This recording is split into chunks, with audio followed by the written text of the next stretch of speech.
So I think I am now live, and hopefully you can hear me now.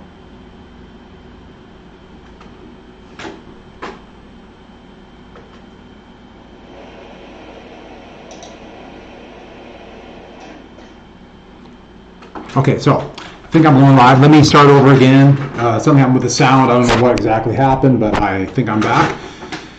Okay, so just going to go about 40 minutes today, and I'm going to do a little bit on Keynesian economics and a little bit about labor unions. There's a short video clip I wanted to show, but I might not do that till tomorrow. And because I have a meeting at 10 I have to go to, it's where life is. And so I just found out about it this morning. And so just a couple things. First off, I found out about the AP exam. It is going to be 1 DBQ, and it's you're going to have 45 minutes, 5 documents. The topic will be somewhere between 1754 and 1945. That's all I know. There'll be a few things I'm going to do to help us prepare. 45 minutes is a really short amount of time, so I'm redoing my review packet. And my whole idea about that one is I'm not only going to give you a significant amount of credit for doing the review packet, actually worth 2 test scores or 400 points. That's a lot. So it's going to be a big part of your final grade will be that review packet. So I know it'll be a lot of work. But the big thing is, what I'm thinking is, if you have a limited amount of time and they are really going to stick to this idea that you have to have real, concrete, factual details relating to the documents. And with a limited amount of time, that'll be difficult. But if you have that review sheet done, you'll be able to quick look at the review sheet and get all the information you need that you've already looked at and studied and have a pretty good idea where you're going. And so this should help you a lot. That's my plan. And so by tomorrow, I'll get that out. Also, there's going to be a test on the New Deal tomorrow. I'm going to give you 4 days to do it all the way through Thursday. And it's going to be 3 short answer questions. And that means 9 total 3-sentence short IDs. So remember, each short answer question has 3 parts. Each part is a short ID. So that means 9 total short IDs, 27 total sentences. And so you will have time to do it. And I understand that there's all kinds of issues going on about computer access and anything else, or other classes, time you get on, competing with other people for time on the internet. So I'll give you a lot of time to do this. And if there are any issues, something comes up, and we know that can happen now. If anything comes up, please let me know, and I will give you more time. Don't worry about it. Oh, for grades, I got everything in pretty much that I have, and if there's something you've turned in that I did not get down, you might have to send another copy. Sometimes the copies don't come in on Teams, and sometimes you think you send it in on Google Docs or something like that. It just doesn't record for me, so you might have to send it again, but I will give you credit for it. I have to have the grades for third quarter done by Friday, so we got a few more days to worry about that. And one other thing, the 1920 map, just so you know, I did grade it, and it's a post-World War I map, and the grades are safe and secure at school. Well, it's kind of grabbing all kinds of stuff to leave on Friday, our last day in school, and 3 weeks ago, and I left them there. So they're safe, uncontaminated at this moment, because we're not there. So let's go and finish up the Roosevelt Recession. And I believe I got this in class. I went through the main elements of the second New Deal. And those include Social Security with its old age pension, which dramatically reduced the threat, the horrors of being retired without enough money to survive. The old age poverty rate dropped dramatically. Also, the WPA, this massive works program, the Wealth Tax Act, and I talked a little bit about progressive income tax, but the big thing about that one is that led to the Great Compression. And of course, I'm just looking, if you have a question, please text me on YouTube. And lastly, of course, We get through the Wagner Act, which allowed for labor unions. And Roosevelt won a huge re-election bid, and that's where he did court packing when he wanted to make sure he had a liberal court, and that gave people the idea that perhaps Roosevelt could be beaten. And then the Roosevelt Recession, which I believe I mentioned before, but that is where Roosevelt was worried about the debt. These are all the things I had here. I'm pretty sure I talked about this at the end of the period yesterday, a week ago. And the big thing was he cut spending. And this is what we call austerity. He cut spending.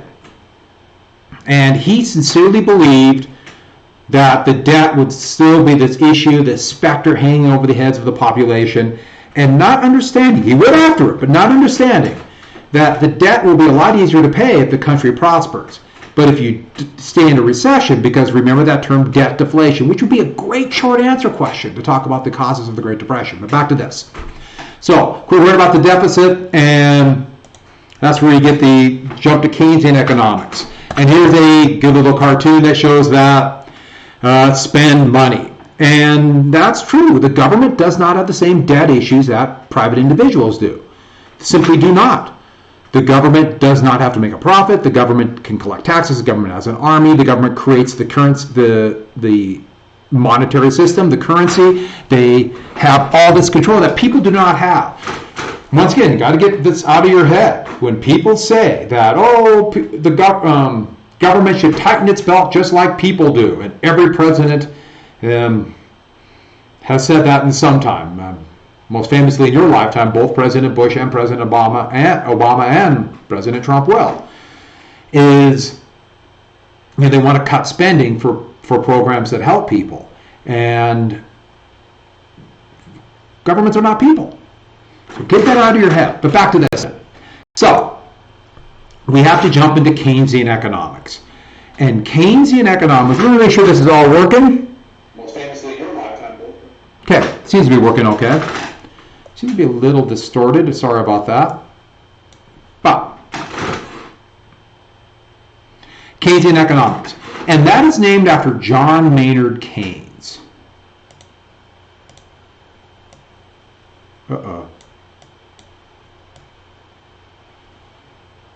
And John Maynard Keynes was an English economist. We actually read one of his documents in that DBQ about Treaty of Versailles. And he was opposed to the reparations on Germany for economic reasons, but also political reasons. And he would be one of the more famous economists in the 1920s. He was fearful about the way that almost all the world's economies were dealing with the post-war economic depression and then the seeming post-war boom. And yes, Keynesian economics is part of the New Deal. So this is the last element of the New Deal. In fact, this too, one of your short answer questions will either be on directly Keynesian economics or the comparison of Keynesian economics and conservative economics. Remember, that's trickle-down economics, and that is from the 20s. So I've done both. So the conservative is trickle-down, liberal is Keynesian. And so with that, okay. So Keynesian economics, there we go. The idea was that Keynes is going to disagree dramatically with classical laissez-faire conservative economics and his approach to dealing with the Depression. And when the Depression began, he tried to get every country in the world to do this.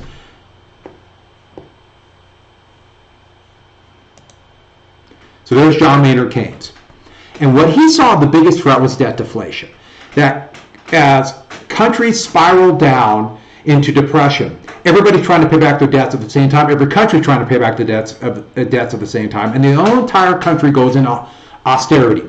Private businesses are afraid to spend money, even if they have money, because no one's buying their goods. People are afraid to spend money because either they're worried they'll lose their job or prices are going to go down, so why not wait? And countries are fearful of spending money because tax revenues are down because of the bad economy. And with that, that drives demand down, and something needs to stimulate demand. And only government spending can make up the difference. Government spending can make up the difference. Only them.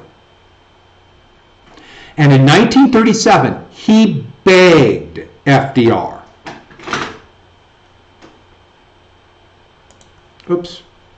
He begged FDR to not go into to not push or agree with conservatives to cut spending. He begged him, don't do it. In fact, he said the WPA was not big enough. You should have spent more. To get the country out of the depression, spend as much as possible, encourage demand. So the whole thing is about demand, which we'll get to more in a second, but only 2 countries would follow Keynes in the beginning. Only 2 countries. And one was Sweden. Sweden got out of the depression relatively fast, even though with all their trading competitors in the depression. It was a bad, 30s was a bad economic time, even if countries were relatively successful. And another country, I put a couple pictures up in here to maybe you can see who I'm talking about here. Yes, of course, I mean Nazi Germany. Adolf Hitler immediately adopted Keynesian economics. In fact, one of the ways he took power was the austerity of the German Republic before he took power. And he came in saying, I will give you jobs, I will make Germany strong, I will make Germany proud of itself again. And so here are, okay, propaganda pictures of Hitler shoveling dirt. But one of the big things they built was that amazing highway system that Germany would use, or Germany still has, that everybody in the world has copied, the Autobahn. And there's Hitler driving down the Autobahn in 1936. And most people believe, you hear this all the time, that Germany spent all their money on weapons. That's not true. Germany built dams, roads, buildings, tried to get cars for everybody, you name it. They spent like mad, and Germany was out of the depression in a couple years. And this would make Hitler so incredibly popular for most of Germany that's hard to even imagine. Hitler will probably be the most popular leader Germany has ever had, which is terrifying because, well, I think we know why. I don't want to jump ahead of the story, but he would have this popularity because he got people to work and he made Germany feel good. Here's an ironic picture of the Autobahn. This is the Autobahn in April 9. Oh, I thought I had a good picture there. I don't have my picture. I must have moved it. I'm going to come back to that picture. So let's get into Keynesian economics and what that means. And there's a vague line in there across Roosevelt that will have a purpose down the road. So let's get to it. So first off, Keynesian economics. Remember, trickle down was give money to the very wealthy and have the money trickle down. The government programs put more money in the wealthy's hand, and they will use that money to build factories, employ workers, prosperity. And don't forget, trickle-down economics is very social Darwinistic. The wealthy know what to do with the money. Working class people don't know. That's why they're working class. If they have the smarts, they wouldn't be working class. They'd all be rich. Now, I hope all of you can see a little bit of a problem with that. Wait a second. We can't all be Henry Fords or Bill Gates. But anyways, Keynesian is much different. And this is why it is not social Darwinistic. Part of the reason why those who like social Darwinism hate it so much. This is the idea that working people, that means the vast majority of people, like well over 90%, they not only are the basis of this new consumer economy, but they are smart and they have the ability to make decisions on their own. And so it starts with the working class, so it's bottom up. So you're going to have to give yourself some room from the bottom to the top. And what we need for them is government programs, government aid. Government must be geared to put money in their hands. So I put down aid, but this is not just aid, this is policy. Because it's more than just aid. We'll get to that in a second. Like the Wagner Act is not direct aid, but that is government policy. And that puts money in their hand. Wow, look at those dollar signs. Lots of money. But it puts money in their hands. And that is to stimulate demand. And that put the big box around demand. And so trickle-down economics is you make supply. You help the suppliers, and then that will get money into people's hands. Here, you help the consumers, aka demand, and that will create supply, aka production up. So that is demand creates supply. So this is the exact opposite. So this is saying that consumers, working class people, I mean people frankly like me and most of you. This says you are intelligent, you have the ability to make decisions on your own, production goes up. And that means more employment, and thus the arrow, the line that's kind of there in the ether now makes sense. Employment will put more money into the hands of the workers, demand will go up, and production. So this is the essence of liberal economics. And it all came at once. It wasn't meant to be, but liberal economics. And this is why this is sometimes called supply side economics. And let me get this, because I did not want this way.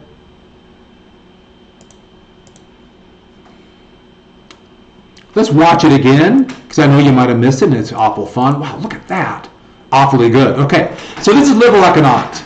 And liberal economics goes back a little bit to Jacksonian economics, the idea of helping working people. You see the elements of Abraham Lincoln, and then you see elements of Teddy Roosevelt, the progressives, Woodrow Wilson. But it starts the fruition here with Franklin Roosevelt. And the whole idea is to help consumers, not the suppliers, the consumers. And so this means working people, to put money in their hands. And this is where you get the concept of the United States being a middle-class nation. More people, because of Keynesian economics, had money to afford some of the trappings of an upper-class life. Like, for example, a house, a car, at least not to a great amount of debt, or including if you have a computer at home or internet. We can talk about this, all kinds of things.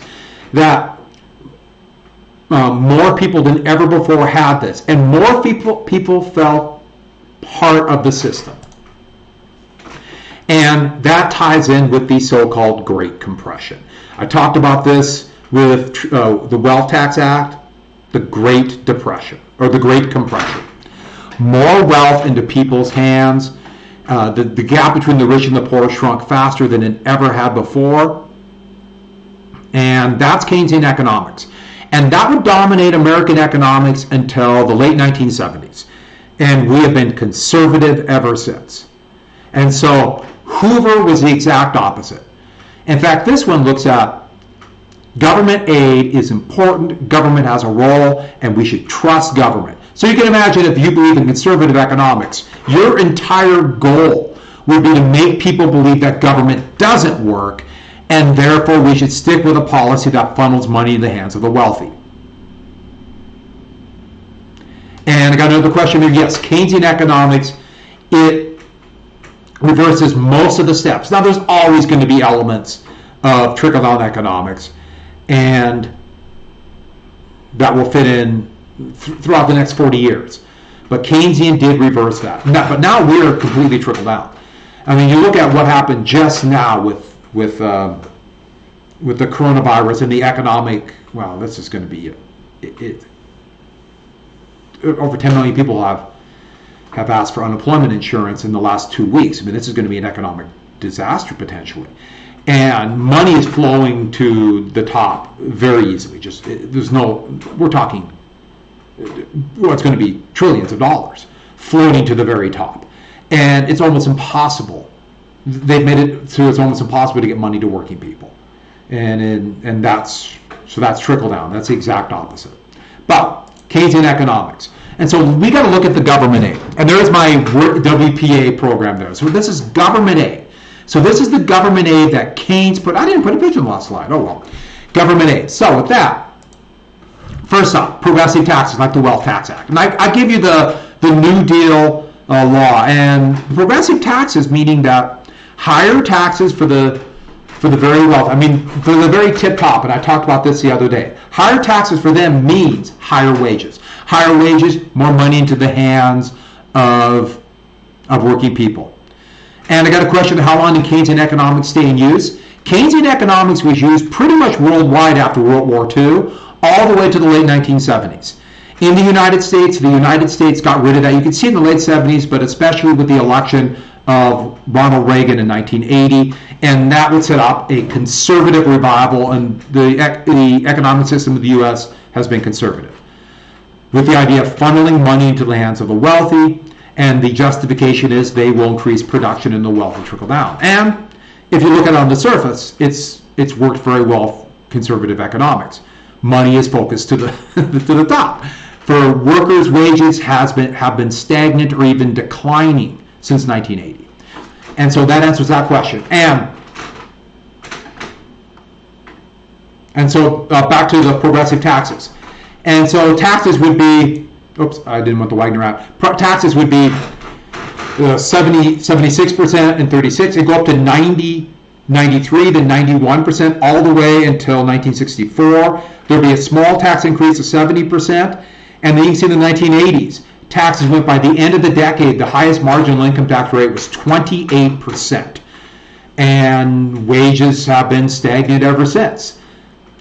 This is why conservatives, their first goal is to cut taxes, because they know progressive taxes raise wages for most workers. Next, pro-union, and that's the Wagner Act. Wagner Act would allow for unions to organize, and unions mean higher wages. Next, government regulation.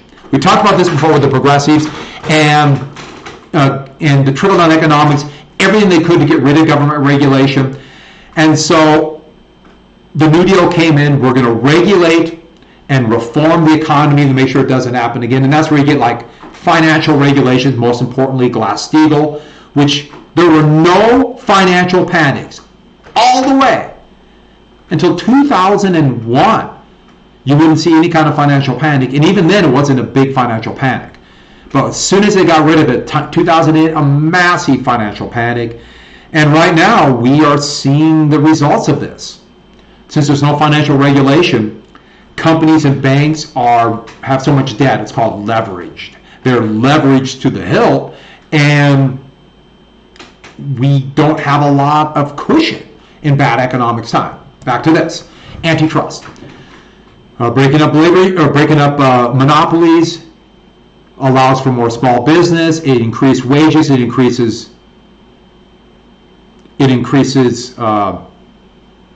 competitiveness.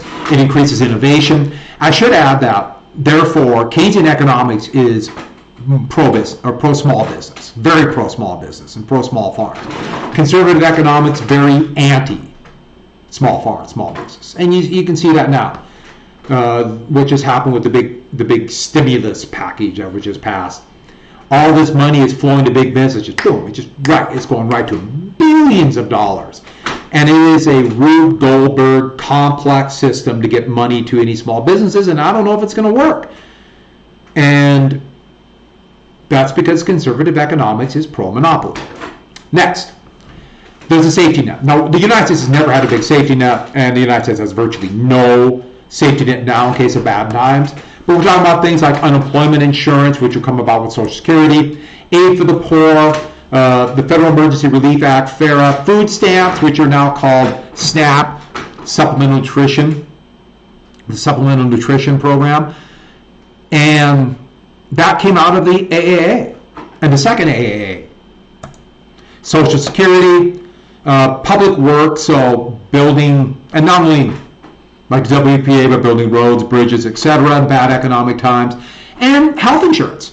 Health insurance is a massive safety net, and this also increases wages. If you know that you have health insurance and your family will be able to get care in case something horrible happens, gee, I wonder if something horrible could happen right now, you know that even if you lose your job, you're okay. I mean, think about what's going on right now. 10 million people have lost their job, and most people get their health insurance now as part of their pay.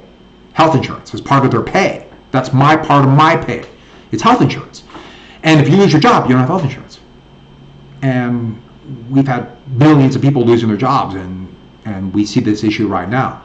And so that means you are willing to take whatever garbage on the job you take because you need a health insurance. If you have national health insurance, that gives workers bargaining power because they know they can leave their job and still have their health insurance, therefore get higher wages.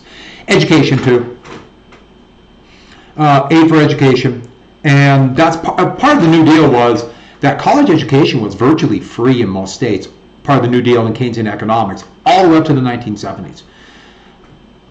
It was virtually free. In some states like California and New York, it was free tuition. And that is completely gone in an era of conservative economics. Conservative economics, if you have to go into debt to get higher education, you have to take whatever job you can, and you can't complain, aka you can't bargain for higher wages. And so the whole idea of this is to get wages up. Wages up. So conservative economics, wages down, which wages are stagnant now. It's been very successful. Keynesian economics, wages for working people up. I should add that in Europe, they did get more conservative in the 70s through now, but they kept the main elements of Keynesian economics. And so for working people, life in, let's say, France, Germany, Belgium, Luxembourg, the Scandinavian countries, significantly higher wages, more benefits, vacation. It's different. It's a lot more family friendly. Britain became much more conservative, and they have many of the same issues, except they do have health care. So that's government aid. And there are going to be many challenges with this. And my picture's blocking out my great cartoon, so I'll move it so you can see the cartoon. And that is basically FDR claiming that we just devalue the currency, getting off the gold standard, more money will pump in. And this is a cartoon basically criticizing Roosevelt for just using the Federal Reserve to pump money in, which is now exactly what's happening now. But let's get back to the challenges. The first one, the biggie, where's my inflation? If you're going to be pumping money into workers' hands, that is going to mean higher wages and higher demand for goods, which will raise prices. That raises prices. And so with that, there's a chance of inflation. But Keynesian economics had a system built in. The Federal Reserve can cut interest rates and raise interest rates, The Federal Reserve can raise interest rates to keep inflation low and raise taxes. In bad times, you cut taxes for people so they have more purchasing power. In good times, you raise taxes. And that would be a good way, for example, right now to deal with this. If there's talk, and I don't know if it happened, but get everybody basically $1,000 or $2,000 a month as long as the coronavirus problem goes on to increase demand. And then the next year when the coronavirus is gone and hopefully the economy is back going again, you progressively raise taxes and it'll solve that problem. It's a very effective way to get rid of this or to do this problem. Now, of course, this goes against conservative economics, but effective as in efficient. Debt. There's going to be debt. If you have to raise spending to pay for government programs, there'll be debt. But there's a couple of things that Keynesian works out, and it's a twofold thing. First off, in good times, you don't need as many government programs. You won't need as much unemployment insurance, and therefore spending drops. And also raise taxes in good times, like I just told you. And the other thing about the debt is not necessarily a bad thing. That's how the Federal Reserve controls the money supplies, by shuffling around debt. And the big thing about debt is, does it raise interest rates? Well, potentially, or lead to inflation, potentially. And that's why you have to be aggressive with the Federal Reserve and taxes. Next, there's no doubt about this. Government power will go up. The hands of the power of the federal government will go up because they're the ones administering the programs. They're the ones appointing the people for the Federal Reserve, etc. And to many people, this was seen as potential dictatorship. And so one of the things about Keynesian economics is that they wanted to push more the idea of democracy. Okay, if we're worried about government power going up, let's put more power into working people's hands. A big element about Keynesian economics is this understood that economics and politics are the same thing. Politics are how decisions are made that affect all of our lives. That's politics. And if you don't like politics, you don't like decisions that are made that affect your life. And what Keynesian economics and liberalism said, okay, let's get as many people as possible involved in democracy. So give voters a bigger role. And so it's going to be an element of liberal economics to get more, or to, for example, to have the Voting Rights Act to get rid of the Jim Crow laws that kept African Americans from voting, to drop the voting age to 18, to make it easier to vote. That actually is a way they say we will be able to control government policy by making democracy work. And here's a big element. Conservatives will hate Keynes. They will do everything they could to stop it. Especially when a Republican president like Eisenhower will be Keynesian. And today Eisenhower would be significantly more liberal economically than any president in your lifetime and most of the presidents in my lifetime. And that includes Democratic presidents like President Obama and President Clinton. But conservatives would fight and hate it despised Keynes, and then the economic problems of the 1970s, basically stemming from a combination of inflation, but the biggie was oil prices. They were able to use that as a way to undermine Keynes, and there were some flaws, there were some problems of the way that Keynes was being implemented, but that's the challenges to it. And so, did it again. I'm going to have to get this quick change.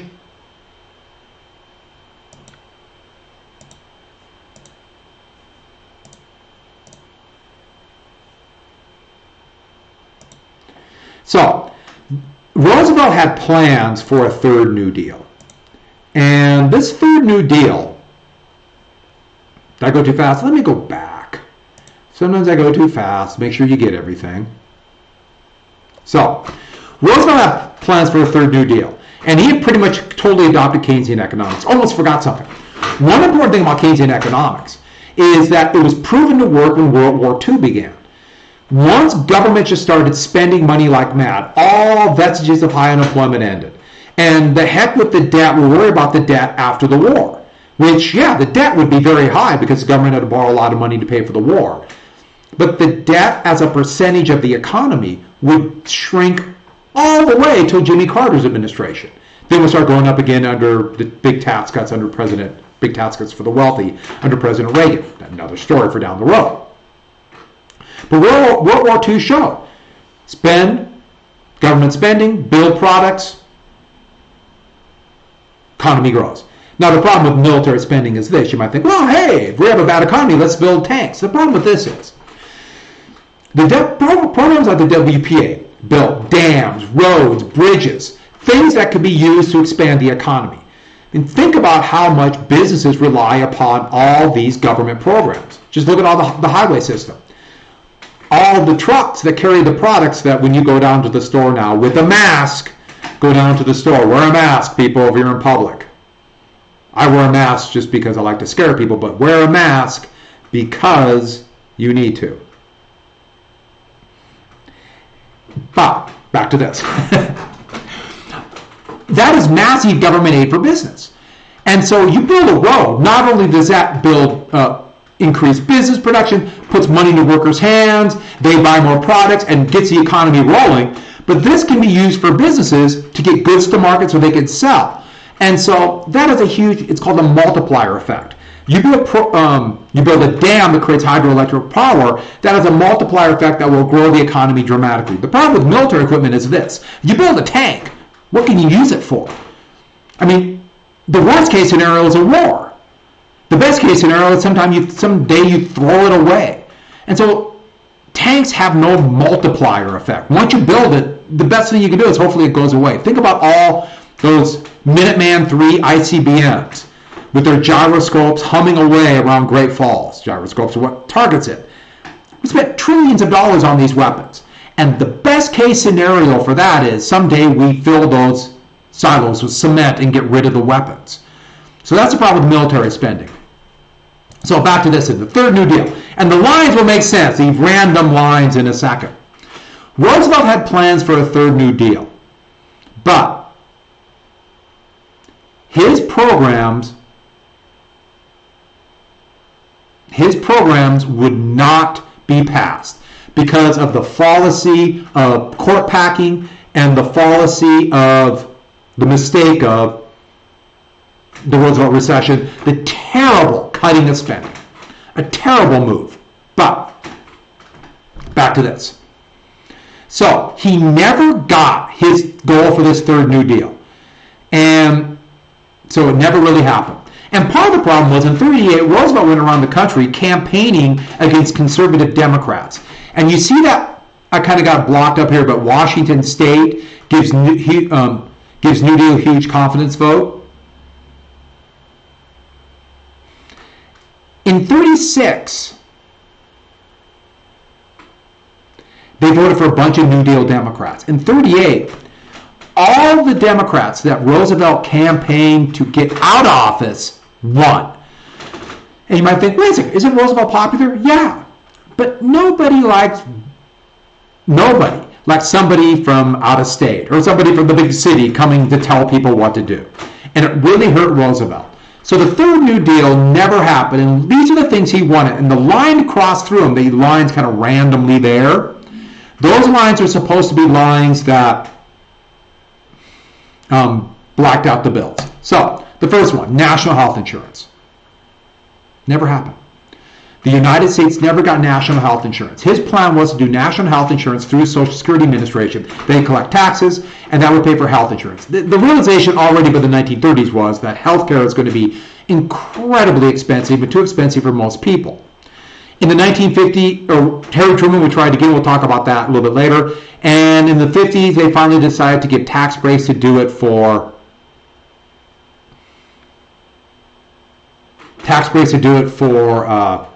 companies. Let me get over here. Move me out of the way there. Next, they wanted public college tuition free. And it, like I told you, it happened to a small degree, but this was to make it funded through the federal government, so states would not be on the hook for it completely. Never happened. But part of the reason this never happened, and Truman would try it again too, was Southern congressmen did not want blacks in the same school as whites. Same thing with health insurance, another story. And lastly, civil rights. Roosevelt wanted to work on civil rights, much of his wife's goal. Never happened. There would be no major civil rights bill until 1964. And there's still issues today. Huge problems with civil rights. We'll get to it down the road. The only two big successes he had, the first one was a second AAA. The second AAA, instead of paying farmers not to produce, it would give farmers really low interest loans, so basically free money. And then the government would store surplus. If, let's say you're ever driving on the High Line, who listening to my voice has taken the wonderful drive from, let's say, Havre to Medicine Lake? I know, it's beautiful. As soon as this thing is over, you can go out, take that drive. It's flat, you feel like you're driving off the end of the earth. It's a wonderful feeling. But you see these little tiny towns, which most of them are dying now, partially because of the decline of small farmers, which would happen kind of the first real big hits of conservative economics in 1973. But the second AAA would help build these huge granaries in every town. So if you're driving, you see, Freud is coming in. The first thing you see in Freud is still that old granary, that big granary, that 4 or 5 story granary where they could store their grain, big wheat growing area up there. That's the first thing you see in these little towns. And that's a second AAA thing. We'll store your crop, give you loans, and when the prices start going up again, we start selling that surplus. And then maybe the biggie, the Fair Labor Standards Act.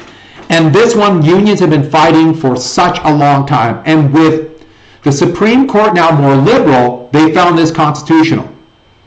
And this will be despised by people who believe in conservative economics. So, a minimum wage. And the minimum wage, this goes against the labor market. Yeah, we're going to push wages up. But the idea is, if you raise the bottom, that will ripple all wages up.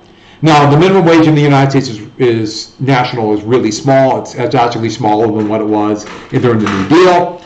And it's not kept up with productivity. And so it has a very little rippling effect. That's why the push for like a 15-hour minimum wage would have a rippling effect to all wages.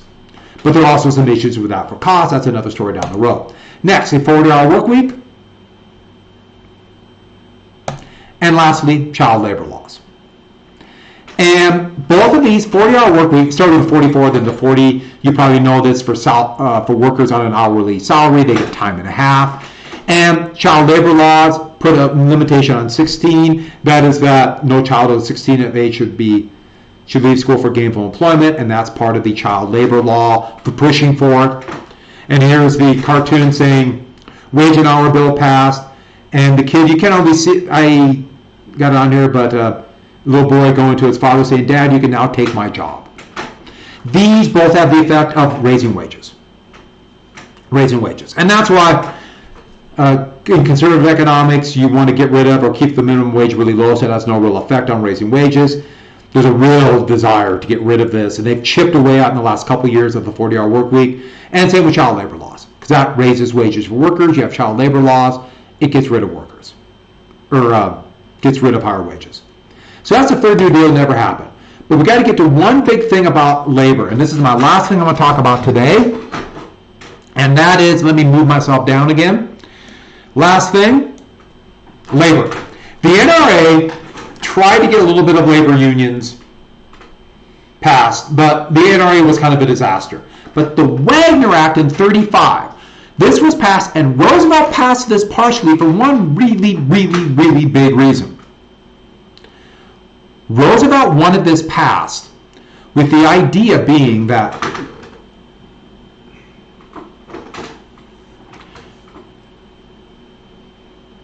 not only would this raise wages and put more purchasing power in workers' hands, but labor union members will vote for Roosevelt. And so, the election of 1936, labor unions came out to support Roosevelt, partially because of a new labor group called the CIO. And so let's hopefully this will start where I wanted to. Yeah.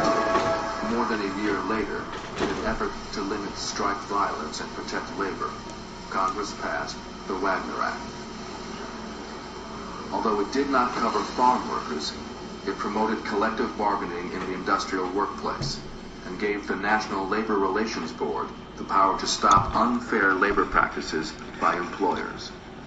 When the Wagner Act was passed, this was a kind of renaissance for those of us who had undergone all of this medieval treatment in our workplaces. And we idolized President Franklin Delano Roosevelt. We thought he was one of the greatest men ever born. And he renewed our lives, our inspiration, especially in our unions.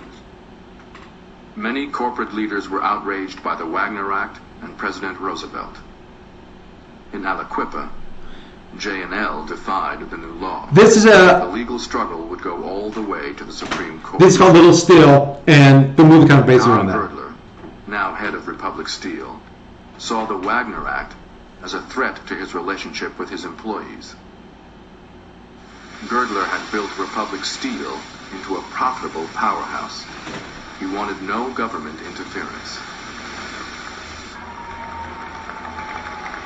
Father thought Franklin Roosevelt was a disaster. New heading for labor, not part of the Third New During Deal. the Roosevelt years, that the relationship between the unions and the companies was promoted to the greatest extent by the union and backed by the government. You may say. Now look at those eyebrows. President of the United Mine Workers saw the Wagner Act as an opportunity to organize all industrial workers. He cultivated including those. the millions of factory workers and blacks and immigrants excluded by the American Federation of Labor. Lewis broke with the AFL and formed the Congress of Industrial Organizations, the CIO. So, this is the big meeting. Oh no, please work. The big meeting that they had for the CIO.